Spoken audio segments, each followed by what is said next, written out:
আসসালামু আলাইকুম। গণিত পাঠশালার ইউটিউব চ্যানেল ও ফেসবুক পেজ থেকে স্বাগতম। প্রিয় জব প্রত্যাশী ভাই বোনেরা, আপনাদের জন্য আজকে যে ভিডিওটি তৈরি করছি সেটি হচ্ছে সিভিল সার্জন শরীয়তপুর জেলার স্বাস্থ্য সহকারী পদের গণিত এবং সাধারণ জ্ঞানের সমাধান নিয়ে। তো চলুন শুরু করি আজকের মূল ভিডিওটি। এখানে প্রথমে আপনার যে প্রশ্নটি ছিল অঙ্ক থেকে, সেটি হচ্ছে প্রশ্নে বলেছে যে 800 টাকার 3 বছরের সুদ 192 টাকা হলে সুদের হার নির্ণয় করো। তো এই টাইপের কিন্তু আমি অঙ্ক, সুদ মুনাফার অঙ্কর ক্যালকুলেশন আগেও দেখিয়েছি, আমার চ্যানেলে আছে আলাদাভাবে কিভাবে করতে হয় সরল মুনাফার সূত্র দিয়ে, সেখান থেকে দেখে নিতে পারবেন। আবার আমরা ঐকিক নিয়মে কিন্তু সমাধান করতে পারি। তো ঐকিক নিয়মে যদি সমাধান করি সেটা হচ্ছে কিভাবে, যে 800 টাকায় 3 বছরের সুদ হচ্ছে কত, 192 টাকা। আর 1 বছরের এক 101 টাকায় 1 বছরের সুদ তাহলে 192/800 × 3। আর 100 টাকায় তাহলে 1 বছরের সুদ কত হবে, এটা ক্যালকুলেশন করলে আমরা পাবো 8 টাকা। আর উত্তরে লেখার সময় 8% লিখতে হবে। আবার আপনি খুব সহজভাবে করতে পারবেন, যে কিভাবে, যে I = PNR ভাগ হচ্ছে 100। I = PNR ভাগ 100। এখানে P হচ্ছে 800 টাকা মূলধন, 3 হচ্ছে বছর N,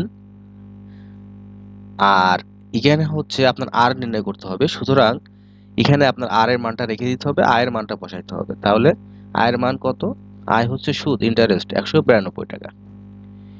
আর 100টা আপনি সূত্রের ফর্মুলা অনুযায়ী বসাই দিবেন, দিয়ে এখান থেকে কিন্তু আর এর মানটা আপনারা নির্ণয় করতে পারবেন। আর এটা কিভাবে নির্ণয় করতে হয়, আপনার আমার চ্যানেলে ভিডিও আছে, ওখান থেকে দেখে নিতে পারবেন, বা এই সূত্রটা বসিয়ে আপনারা ক্যালকুলেশন করে নিতে পারবেন, বাসায় করে নেবেন। না পারলে আমার কমেন্ট করবেন, আমি করে দিব। এরপরে পরের প্রশ্নটা ছিল হচ্ছে,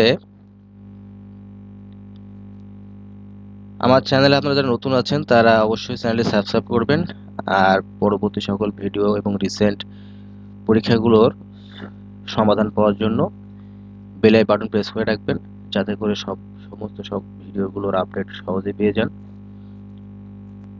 দেখেন এখানে পরের প্রশ্ন বলছে যে পিতার বর্তমান বয়স পুত্রের বয়সের 3 গুণ। 10 বছর পূর্বে পুত্রের বয়স 3 বছর হলে 5 বছর পর পিতার বয়স কত।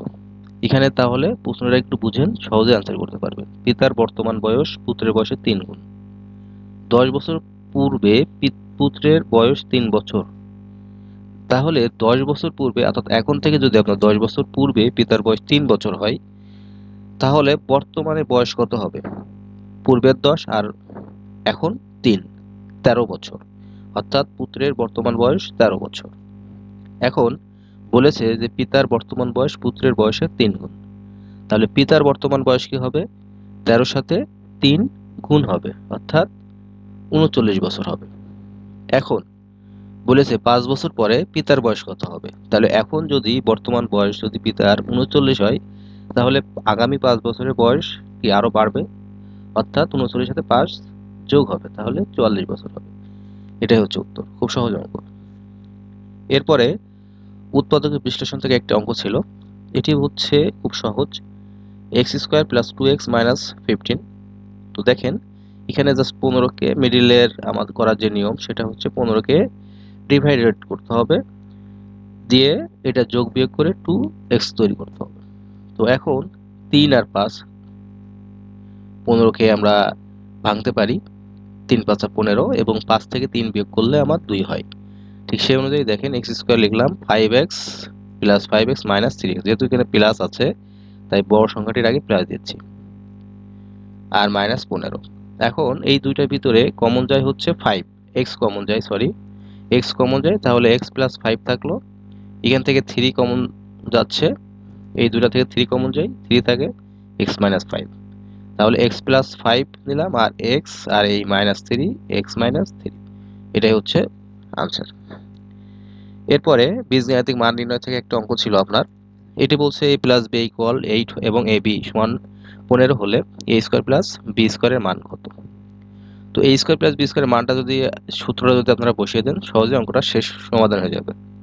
তো a square plus b square সূত্র হচ্ছে a plus b whole square minus 2ab। দেখেন এখানে আমরা অনেকেই কনফিউজ হয়ে যাই যে 2ab আর 4ab কখন হয়। আমার এটা নিয়ে অনেকেই কমেন্ট করছে। তো বিষয় হচ্ছে যখন a plus b whole square থাকবে, a square plus b square না, কিন্তু a plus b whole square থাকবে, তখন a plus b whole square minus 4ab a minus b whole square plus 4ab এই ধরনের সূত্রটা বসবে। তো a স্কয়ার প্লাস বি স্কয়ারের ক্ষেত্রে সূত্রটা হচ্ছে এটা a plus b whole square minus 2ab। তো a প্লাস বি এর মানটা আমি যদি এখানে বসাই 8 আর ab এর মানটা যদি 15 বসাই দিই, ক্যালকুলেশন করলে আমি কিন্তু উত্তর পাবো 34। এটা হচ্ছে উত্তর। এখন আলোচনা করব সাধারণ জ্ঞান থেকে। সাধারণ জ্ঞানের প্রশ্ন ছিল বর্তমান ইপিআই শিডিউল মোট কতটি রোগের টিকা দেওয়া হয়? 11টি। আগে 10টি ছিল, এখন 11টি। ধনুষ্টঙ্কার প্রতিরোধে এখন একজন মাকে জীবনে মোট কতটি টিকা দিতে হয়? 5টি। সংযুক্ত আরব আমিরাতের রাজধানীর নাম কি? আরব আমিরাতের রাজধানীর নাম হচ্ছে আবু ধাবি। আপনারা যেন কেউ দুবাই লিখে বসে থাকেন না। এরপরে প্রশ্ন হচ্ছে ডেঙ্গুবাহী মশার নাম কি? উত্তর হচ্ছে এডিস এজিপ্টাই। ইপিআই পূর্ণরূপ কি? ইপিআই পূর্ণরূপ হচ্ছে expanded programme on immunisation. Expanded programme on immunisation. HMPV এর পূর্ণরূপ কি? রিসেন্ট একটা প্রশ্ন এটা। Human metapneumovirus. বিশ্ব জনসংখ্যা দিবস কবে? উত্তর হচ্ছে 11ই জুলাই বিশ্ব জনসংখ্যা দিবস। সশস্ত্র বাহিনী দিবস কবে? সশস্ত্র বাহিনী দিবস হচ্ছে 21 নভেম্বর। ইউক্রেনের রাজধানীর নাম কি? ইউক্রেনের রাজধানীর নাম হচ্ছে কিয়েভ। হু এর পূর্ণরূপ কি? World health organisation. কম্পিউটার কিবোর্ডে F5 মানে কি? F5 মানে হচ্ছে রিফ্রেশ করা। F5 মানে হচ্ছে রিফ্রেশ করা। এলইডি এর পূর্ণরূপ কি? এলইডির পূর্ণরূপ হচ্ছে লাইট ইমিটিং ডায়োড। র্যাম এর পূর্ণরূপ কি? র্যাম এর পূর্ণরূপ হচ্ছে র্যান্ডম অ্যাক্সেস মেমোরি। মুর্শিদাবাদ ভারতের কোন রাজ্যে? মুর্শিদাবাদ হচ্ছে ভারতের পশ্চিমবঙ্গে। সুয়েজ খাল কোন দেশে অবস্থিত? উত্তর হচ্ছে সুয়েজ খাল মিশরে অবস্থিত। তো এই ছিল হচ্ছে শরীয়তপুর সিভিল সার্জনের স্বাস্থ্য সহকারী পদের গণিত এবং সাধারণ জ্ঞানের প্রশ্নের সমাধান। তো যাদের ভিডিওটি ভালো লাগবে অবশ্যই লাইক কমেন্ট শেয়ার করবেন এবং ফেসবুক পেজটি ফলো দিয়ে রাখবেন এবং চ্যানেলটি অবশ্যই সাবস্ক্রাইব করবেন। ধন্যবাদ।